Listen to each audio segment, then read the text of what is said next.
Have you ever felt a longing or a desire so depth, like so completely overwhelming that it actually crossed over into physical pain? Oh, yeah. Like that intense hollow ache right in the center of your chest. Exactly. The Yep. kind of yearning where you feel like you're missing something essential to your very survival. Right, even if you can't quite articulate what that something actually is. Yeah. So for our deep dive today, we are opening up a source that captures that exact devastating feeling, but, on a cosmic scale. And I think what's more important is that it provides a really specific roadmap for what happens when that agonizing void is finally filled. Right. So let's jump right in. What are we looking at today? Well, we are exploring a remarkably potent text. It's an excerpt from The Radiance of Divine Union. Okay. Specifically, it's a composition by Guru Arjan Dev Ji, who was the fifth of the Sikh gurus. And the way this text reaches the listener is really crucial here. How so? It's set in rag Toddee. And in Indian classical music, a rag isn't just, a scale or a melody. It's more like an emotional architecture. An emotional architecture. That's a great way to put it. Yeah, because rag Toddee is traditionally performed in the morning, and it's heavily associated with a mood of gentle pleading, Okay. deep devotion, and a very specific kind of sweet, aching separation. Wow. So before a single word is even spoken or sung, the musical framework itself is actively tuning your nervous system. Exactly. It tunes the listener to a state of profound vulnerability. That context completely changes how we approach the text. Right from the start. It really is. Our mission for this deep dive is to unpack this composition as a centuries-old psychological and spiritual roadmap. We've got the original Gurmukhi text, the phonetic translations, and the English interpretations right in front of us. And we're going to trace how this verse navigates from a state of almost, unbearable spiritual thirst. Right, all the way to an explosive, blinding state of inner illumination. Because the psychological depth of this journey, it maps perfectly onto the human experience of moving from absolute despair to absolute peace. So where does it start? Because I know the text drops us immediately into the emotional core of that despair. It does. The opening lines establish a profound lack as the starting condition. The translation reads, "Oh, my mother, my mind is so thirsty." Oh, my mother. Yeah.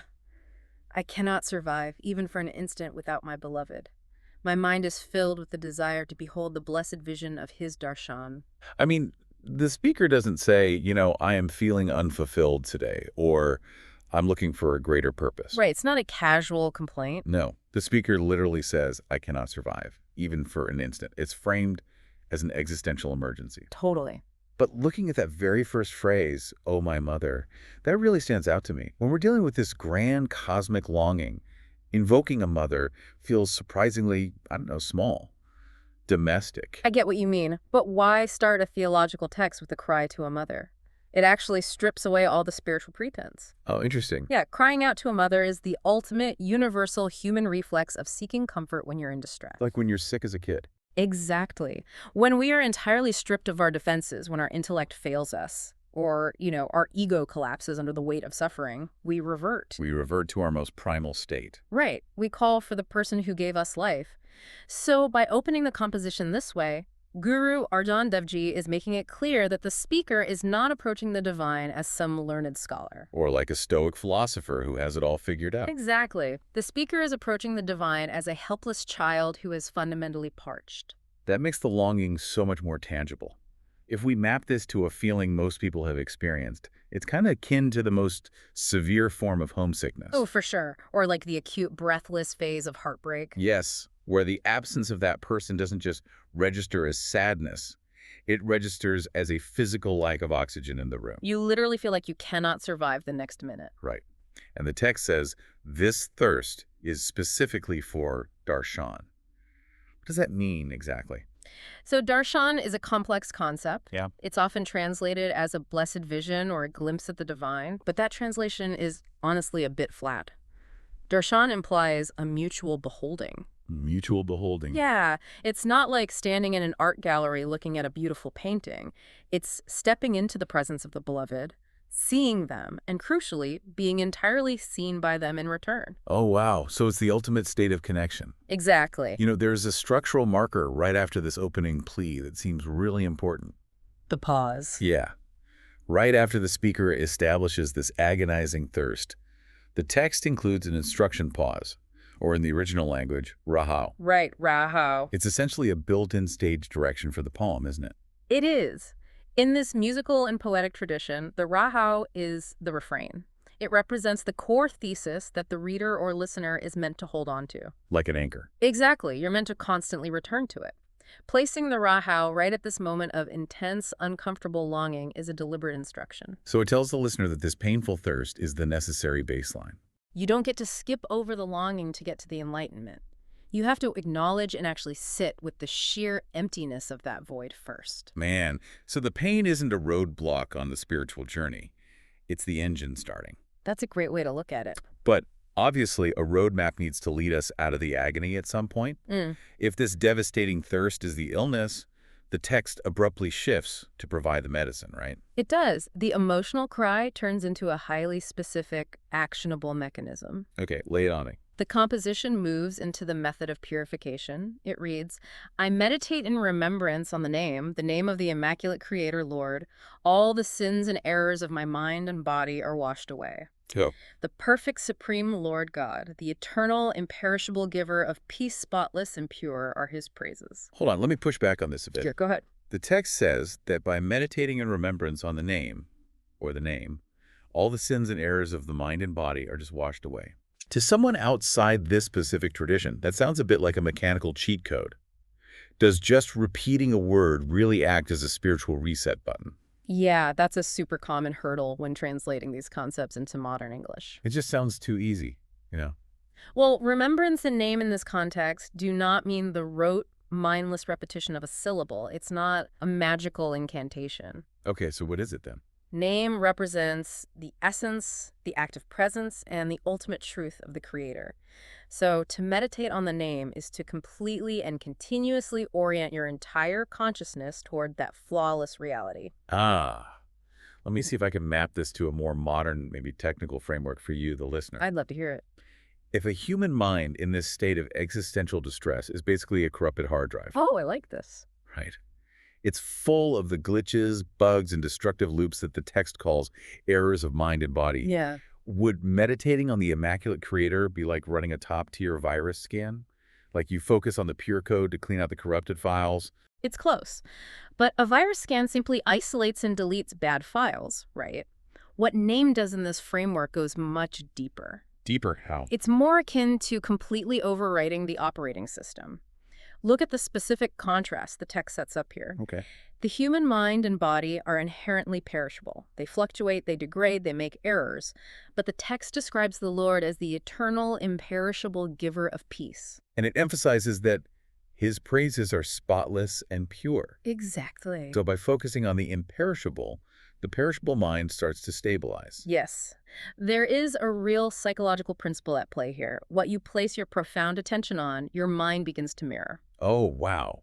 It's almost like an ancient understanding of neuroplasticity. That's exactly what it is. By continuously holding an image of something entirely spotless, perfect, and unchangeable in the mind, the chaotic human consciousness is actively reshaped. So the speaker is building a new, uncorrupted architecture within their own mind simply through the act of sustained reverence.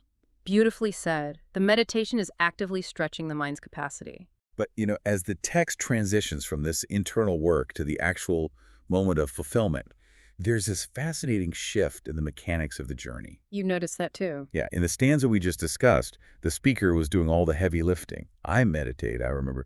The agency belongs entirely to the human.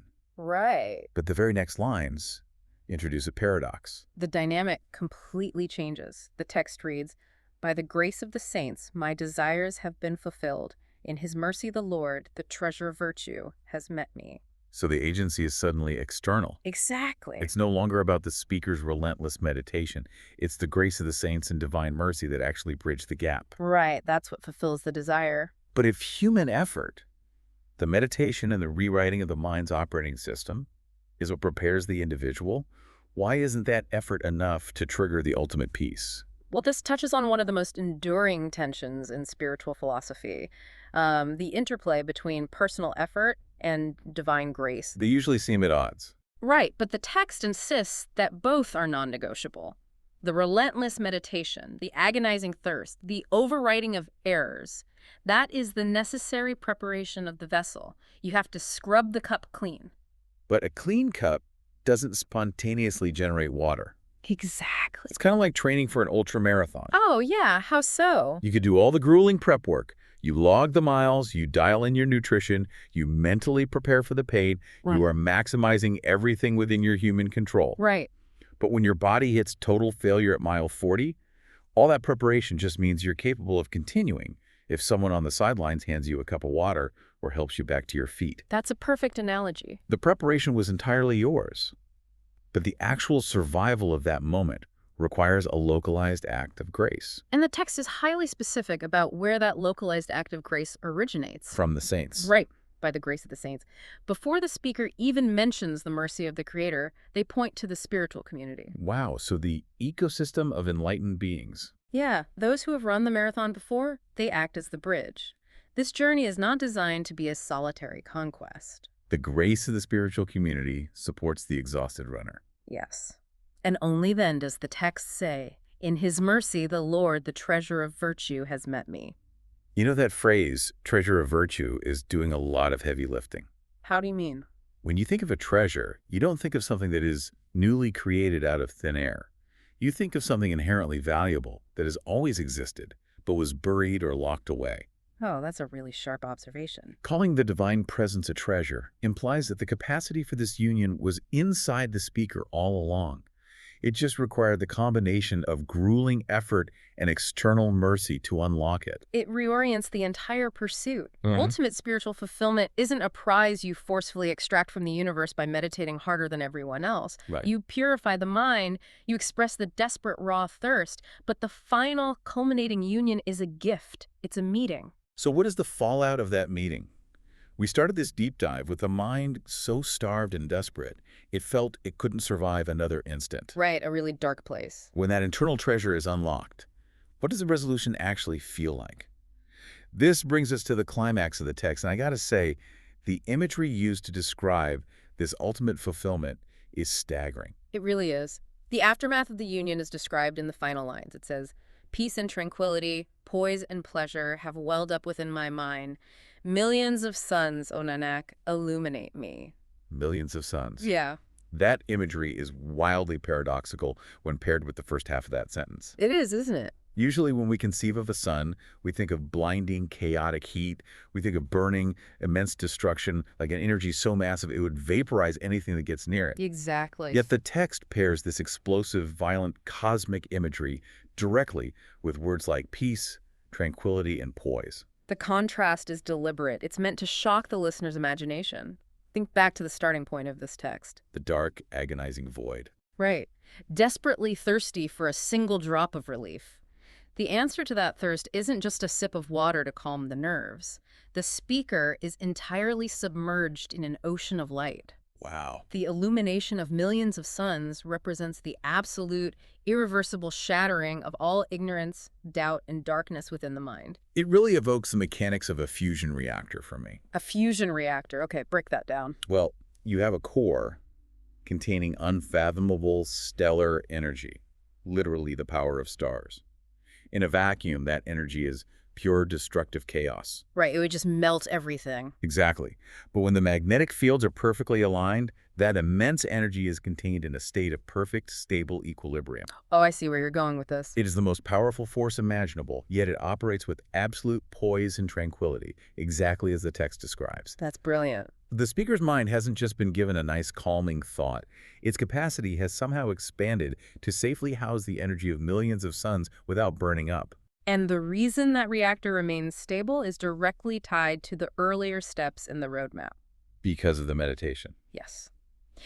The human mind, which initially felt like it would shatter from the pain of a single unmet desire, was radically transformed through the meditation on the name. The operating system was rewritten to mirror the imperishable. Exactly. Because that internal architecture was fortified, the mind can now comfortably serve as the vessel for infinite light. The void isn't just filled, the darkness of separation is obliterated. The mind is now generating its own boundless illumination. It's completely self-sustaining now. The arc of this short passage is just breathtaking when you lay it all out. It really is a masterpiece. I mean, we began with that primal, vulnerable cry of a thirsty mind, stripped of all ego, calling out for a mother just to survive the next instant. Right. Then we mapped the practical, actionable discipline of meditating on the Immaculate Creator, using the imperishable to scrub away the glitches of human consciousness. The preparation of the vessel. Exactly. From there, we saw how the grace of the spiritual community and divine mercy acted as the crucial catalyst, crossing that final gap that sheer human effort couldn't bridge. And it all culminates in that staggering final image. The tranquil, poised containment of millions of suns illuminating the mind from within. It's just, wow. It functions as a complete psychological and spiritual schematic. And I think what makes it so enduringly powerful is its refusal to bypass human suffering. Yeah, it doesn't sugarcoat the pain. Not at all. It doesn't tell the listener to suppress their pain or pretend they aren't thirsty. It uses the sheer agony of that thirst as the propulsion system for the entire journey toward illumination. Which is precisely why this text matters to you, the listener, right now. We all carry intense longings. Everyone does. We all have those hollow voids in our chests that feel like they might swallow us whole if we look too closely at them. This deep dive demonstrates that these ancient verses offer a highly sophisticated, relevant framework for understanding our own deep, seemingly unquenchable thirsts. It really reframes the human experience of lack. It does. Feeling an immense, painful void isn't a flaw in your design. It isn't a sign that you are broken or failing at life.